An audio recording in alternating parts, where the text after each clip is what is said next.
Hi, I'm Piyush, co-founder at Reo.Dev.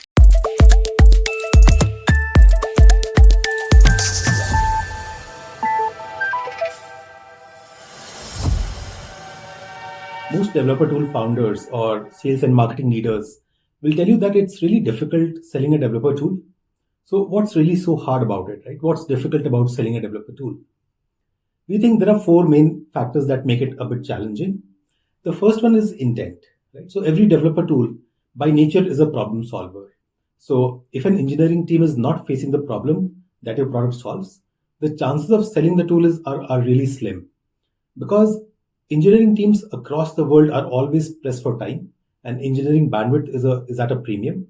So they're always focused on solving the top two or three problems that present the company at this point. And if your product does not align with these problems, then they're not really going to give any bandwidth or attention to your product. So intent is king in this sector. The second big problem is intent is not very easy to get. Like if your product was a cloud hosted SaaS product, every click on your free product is tracked. So just by looking at your free product usage and engagement, you can figure out who's most likely to buy. But in case of a developer tool, the evaluation can happen on so many different platforms. Like the developer could discover your product on a Stack Overflow thread or a technical blog, or they just might go to GitHub and check out your code repository. If they're convinced, they might do a Docker pull or they might install your product on their local machine. And all of this is happening off your platform. And therefore, it's very hard to know who is evaluating your product, who's really in your pipeline. I mean, there have been instances where a developer tool company did not know Tesla is using their product, right? So that can be really tricky.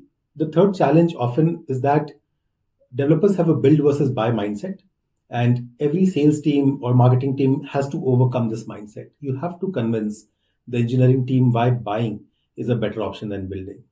And this is non-trivial, right? This is why a company like Datadog has 1,500 salespeople who are out there getting in front of buyers and selling. So it's very important for you to know which team is interested in your product and then go talk to the right people in that team and try to sell. And the last challenge that we feel is about timing. So developer tools generally are quite complicated and nuanced, and they go through a long evaluation cycle. So if you get in too early in that cycle, you will have a long sales cycle, and that can get very, very frustrating.